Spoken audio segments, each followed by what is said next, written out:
ሰላም ዩቲዩብ ጁሪስ አካዳሚ ተማሪዎች እንዴት ቆያችሁ? እንግዲህ አሪፍ እየሄደላችሁ እንደሆነ ተስፋ አደርጋለሁ። እንግዲህ ቻፕተር 1 እና 2 በሚገባ ተምረን ጨርሰን ዛሬ ቻፕተር 3 እናያለን እና ቻናሉ እንግዲህ ዛሬ እንደው ፓወር ፖይንቱ ላይ ነው ጻፍኩት። ላይክ ሰብስክራይብ እንደ ሼር አድርጉልኝ። ፓወር ፖይንቱ ላይ ነው ጻፍኩት። ብዙዎቻችሁ 85% ምን ይለኛል ዩቲዩብ ሲያመጣልኝ 85% የሚያየው ሰው ሰብስክራይብ አላደረገም እያለ ነውና እባካችሁን ይሄን ቪዲዮ ለመስራት ብዙ ኤዲት ማድረግ አለ፣ ፓወር ፖይንት ማዘጋጀት አለ እና ደግሞ ይሄን ሞቲቬት ሆኖ ለመስራት እንግዲህ እናንተ ቪዲዮ ሰብስክራይብ ላይክ ማድረግ አለባችሁ፣ ሼር ማድረግ አለባችሁ። እንደዛ ካልሆነ ደግሞ ትንሽ ቪዲዮ ለመስራት ይከብዳል ማለት ነው። ምክንያቱም ካለን ሰዓት ነው ቆጥበን የምንሰራላችሁ። ስለዚህ ፕሊዝ ሰብስክራይብ ማይ ቻናል። So today we are going to chapter 3, classification of law. So under this chapter discuss the classification of law, compare public and private law, compare international and national law, explain substantive and procedural law, distinguish civil and criminal. ስለዚህ በዚህ ቻፕተር ስር የምንመለከተው ክላሲፋይ ነው የምናደርገው። አሁን ህግ በየራሳቸው ክፍልፋል እንዴት ነው የሚከፋፈለው የሚለውን ነገር እናያለን። አሁን ፓብሊክ እና ፕራይቬት፣ ኢንተርናሽናል እና ናሽናል፣ ሰብስታንቲቭ ኤንድ ፕሮሲጀራል፣ ሲቪል ኤንድ ክሪሚናል ተብሎ ይከፋፈላል እና እናያለን። ስለዚህ ኢንትሮዳክሽን ክላሲፊኬሽን ኦፍ ሎው ሄልፕስ ኦርጋናይዝ ሌጋል ሩል። አሁን ህግ ክላሲፋይ ማድረግ ለምንድን ነው የሚጠቅመው? ኦርጋናይዝ ለማድረግ ህጎችን። አሁን ለምሳሌ አንድ ኬዝ ሲመጣላችሁ ያ ኬዝ ከየትኛው ህግ ጋር ነው የሚገናኘው? አሁን የኮንትራትን ቀጥታ ሄደህ ፕሮፐርቲ ላይ አታገናኘው፣ የፕሮፐርቲውን ሄደህ ሳክሴሽን ላይ አታገናኘው፣ ኮንስቲቱሽንን የሚመለከተውን ነገር ክሪሚናል ላታመጣም። ለዛ ኦርጋናይዝ ነው ሌጋል ሩልን ኦርጋናይዝ ለማለት አቮይድ ሪፒቴሽን ኤንድ ኮንፍሊክት፣ ህጎች እንዳይደጋግሙ። አሁን እንደዚህ ካልተከፋፈሉ አሁንም ወጥተው በሌላ ህግ ሲወጣ ደግሞ እንዳይከፋፈሉ፣ ምክንያቱም ወጥ ሆነ አንድ ህግ እንደወጣ ነው። ኢምፕሩቭ አድሚኒስትሬሽን ኦፍ ጀስቲስ፣ ፌር የሆነ አድሚኒስትሬሽን እንዲኖር ነው ህግ ክላሲፋይ የሚደረገው። ሄልፕስ ቲቺንግ ኤንድ ዴቨሎፕመንት ኦፍ ሎው፣ ምክንያቱም በቀላሉ ማስተማር ይቻላል ማለት ነው። ክላሲፋይ ከተደረገ ይሄ ፓብሊክ ሎው ነው፣ ይሄ ፕራይቬት ነው፣ ይሄ ኢንተርናሽናል ነው፣ ይሄ ናሽናል ነው። ኢንተርናሽናል ነው ለምንድን ነው የሚያገለግለው? ይሄ ናሽናል ነው ለምንድን ነው የሚያገለግለው ለማለት የሚለውን ለማወቅ ማለት ነው። ሶ ፐርስፔክቲቮች አሉ ሌጋል ክላሲፊኬሽን ላይ። እነዚህ ህጎች ሲከፋፈሉ የራሳቸው ፐርስፔክቲቮች አላቸው የሚሰጠው። አንደኛው ኤግዛስቲቭ ክላሲፊኬሽን ኦፍ ሌጋል ሩል ምንድነው?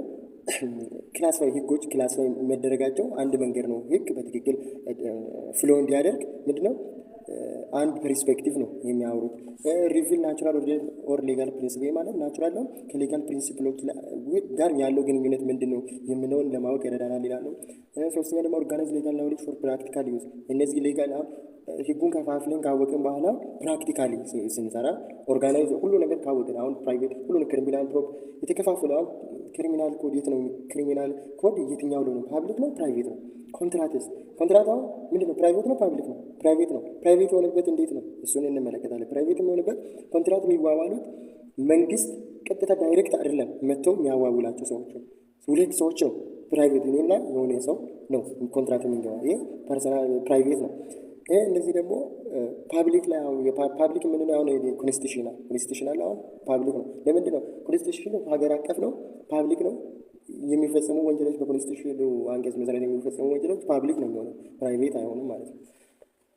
ፓብሊክሊ ስለሚጎዳ ሜጀር ክላሲፊኬሽን ምንድን ናቸው የምንለው? አንደኛ ፓብሊክ እና ፕራይቬት ተብሎ ይከፋፈላል። ኢንተርናሽናል እንደ ናሽናል ተብሎ ይከፋፈላል። ሰብስታንቲቭ እንደ ፕሮሲጀራል ተብሎ ይከፋፈላል። ሲቪል እንደ ክሪሚናል ተብሎ ይከፋፈላል ማለት ነው። ፓብሊክ ሎ ማለት ነው። ፓብሊክ ሎ ሬጉሌት አክቲቪቲ ካሪድ አውት ኢን ዘ ኢንተረስት ኦፍ ሶሳይቲ። ኢንተረስት ኦፍ ሶሳይቲ ማለት ሆል ሶሳይቲ ማለት ነው። ሬጉሌት አክቲቪቲ ሁሉንም ነው የሚቆጣጠረው። ፓብሊክ የሚመለከተው ያው ፓብሊክ ያስታውቃል አይደል? እንግሊዝኛው ራሱ ጎቨርነንስ ሪሌሽን ቢትዊን ስቴት ኤንድ ኢንዲቪዥዋል ፐርሰን። አሁን ጎቨርን የሚያደርገው ሁለት አካል ነው፣ አንድ ስቴትን እና ኢንዲቪዥዋልን። አንድ በፓብሊክ ሎ ወንጀል ከተፈጸመ ይሄ ወንጀል ቀጥታ ወዴት ነው የሚሄደው? ወደ ፓብሊክ። አቃቤ ህግ ወንጀሉን ይዘው ጎቨርን ትሪት የሚያደርገው ማለት ነው ፓብሊክ ሎ ላይ። ምክንያቱም ኢንተረስት ኦፍ ሶሳይቲ ነው የሚነካው። ተግባብተናል አይደል? ስለዚህ ራሱ ደግሞ የፓብሊክ ሎ የራሱ ሆነ ብራንቾች አሉት። ከነዚህ ከፓብሊክ ሎ አሁን እነዚህ የምትማሩት ናቸው። የክሪሚናል ሎ ሁለተኛ ዓመት ሰከንድ ሴሚስተር ላይ እና ሶስተኛ ዓመት አንደኛ ሴሚስተር ላይ ትማሩታላችሁ። ይሄኛውን ደግሞ ሁለተኛ ዓመት ላይ ትማራላችሁ። ይሄኛውንም አራተኛ ዓመት ላይ። አሁን እነዚህ ፓብሊክ የሚባሉት ሎዎች ኮንስቲቱሽናል አለ፣ አድሚኒስትሬቲቭ አለ፣ ክሪሚናል ሎ አለ። በእነዚህ ብራንች ፓብሊክ ሎ ውስጥ የሚገኙ ማለት ነው። ምንን የሚነኩ የሶሳይቲ ኢንተረስት የሚነኩ ናቸው። አሁን ወንጀል አሁን አንድ ሰው ቢገደል አንድ ሰው ነው የሚጎዳ። ምክንያቱም በዛ ወንጀል ምክንያት ብዙ ሰው የኢንተረስቱ የሶሳይቲ ኢንተረስት ይነካል። ለምሳሌ አድሚኒስትሬቲቭ ነው። አሁን ለምሳሌ የመንግስት ተቋም የሚመራ ማን ነው? አንድ የሆነ ፐርሰን ነው። ያ ፐርሰን በጉቦ ምክንያት የሆነ ሶሳይቲን የሚጎዳ ነገር ሲያደርግ ምናምን ያ ኬዝ ነው ማለት ነው ፓብሊክ ሙሉ የሚባለው። ገብታችኋል ብዬ ተስፋ አደርጋለሁ። ሶስት ናቸው፣ ፓብሊክ ሎ፣ ኢንስቲቱሽናል፣ አድሚኒስትሬቲቭ ሎ፣ ክሪሚናል ሎ ማለት ነው። እያንዳንዳቸው በየአመቱ ተከፋፍሎ የምትወስዳቸው ኮርሶች ናቸው እነዚህ። ኮንስቲቱሽናል ሎ ምንድነው? ምን ማለት ምንድነው? ከአሁን ፓብሊክ ካየነው ኮንስቲቱሽናል ሎ ምንድነው? ዲፋይን ስትራክቸር ኦፍ ዘ ስቴት፣ የስቴትን ስትራክቸር የሚገልጽ ነው። ዲተርማይን ሲስተም ኦፍ ጎቨርናንስ፣ ኤክስፕሌን ፓወር ኦፍ ኢንስቲቱሽን። አሁን ኢንስቲቱሽኖች ያላቸው ፓወር፣ ሌጂስላቲቭ፣ ኤክስኪዩቲቭ፣ ጁዲሽሪ ምንድነው ያላቸው ፓወር ስኬት ነው የሚለው ነገር በግልጽ የሚያስቀምጥ ነው። ሲስተም ኦፍ ጎቨርናንስን በደንብ ዲተርማይን የሚያደርግ ነው ማለት ነው። አድሚኒስትሬቲቭ ምን ማለት ነው? ሬጉሌት ኤክስኪዩቲቭ ኤንድ ጎቨርንመንት አድሚኒስትሬሽን አውርቼው ነበር ቅድም። እነዚህ ኤክስኪዩቲቭ እና ጎቨርንመንት አድሚኒስትሬሽኖች ሬጉሌት የሚደረጉበት፣ ምክንያቱም የኔ ስልጣን ነው ብሎ ሰው እንደፈለገ ስልጣኑን በመጠቀም ህዝቡን እንዳይጎዳ ማለት ነው። ኦቨርሲ አክሽን ኦፍ ፓብሊክ ኦፊሻል ምንን ያያል? ፓብሊክ እነዚህ ኦፊሻሎች አካውንቴብል ለሚሰሩት ስራ ትራንስፓረንት እንደሆኑ አካውንቴብል፣ ምክንያቱም ተጠያቂነት አለ ለሚሰሩ ስራ። ምክንያቱም ፓብሊክ ኢንተረስት አሁን በጀት የተለቀቀውን ከክልል መንግስት አሁን ለምሳሌ የተሰጠው በጀት እዛ ያለው ለራሱ የሚበላ ከሆነ መጠየቅ አለበት። በምን? አድሚኒስትሬቲቭ ሎ ማለት ነው። ሶስተኛ ክሪሚናል ሎ። ክሪሚናል ሎ የወንጀል ስነ ስርዓት ህግ ማለት ነው። ዲያልስ ዊዝ ፓኒሽመንት ኦፍ ዘ ኦፌንስ አጌንስት ዘ ስቴት፣ መርደር፣ ቴፍት፣ ፍራውድ። አሁን መርደር መግደል ነው፣ ስርቆት። አሁን እነዚህን ነገሮች የሚዳኙት በየትኛው ህግ ነው? በክሪሚናል። ምክንያቱም ፓኒሽመንት ከቅጣት ጋር ነው። ከተቻለ አጌንስት ዘ ስቴት። አሁን ደግሞ ወደ ፕራይቬት ሎ እንሂድ። ፓብሊክ አየን። ፕራይቬት ሎ የምንለው ደግሞ ሬጉሌት ሪሌሽንሽፕ ቢትዊን ኢንዲቪዥዋልስ፣ በሁለት ሰዎች መካከል የሚደረገው ኬዞችን የሚፈታበት ህግ ነው። እነዚህ ፕራይቬት የምንላቸው ኢንክሉድ ሲቪል ሎ፣ ፕሮሲጀራል ሎ፣ ኮሜርሻል። ምን ማለት ነው? እነዚህ ሲቪል ሎ የሚለውን እንመልከት። ሲቪል ሎ የምንለው ሲቪል ሎ ዲያልስ ዊዝ ኮንትራክት፣ ፕሮፐርቲ፣ ፋሚሊ ሪሌሽንሽፕ። አሁን ፋሚሊ ሲመሰረት በሁለት ሰዎች መካከል የሚፈጠር ነው ብለናል። ጋብቻ አሁን ለምሳሌ ቤዚክ ዩኒት ኦፍ ሶሳይቲ ነው ፋሚሊ። ሲቀጥል ደግሞ ይሄ ፋሚሊ መጀመሪያ ሲመሰረት በሁለት ሰዎች መካከል የሚደረግ ኮንትራክት ነው የሚለው ህጋችን። በሁለት ሰዎች ፍቃድ የሚመሰረት ነው፣ ሁለት ሰው መካከል የሚደረግ ነው።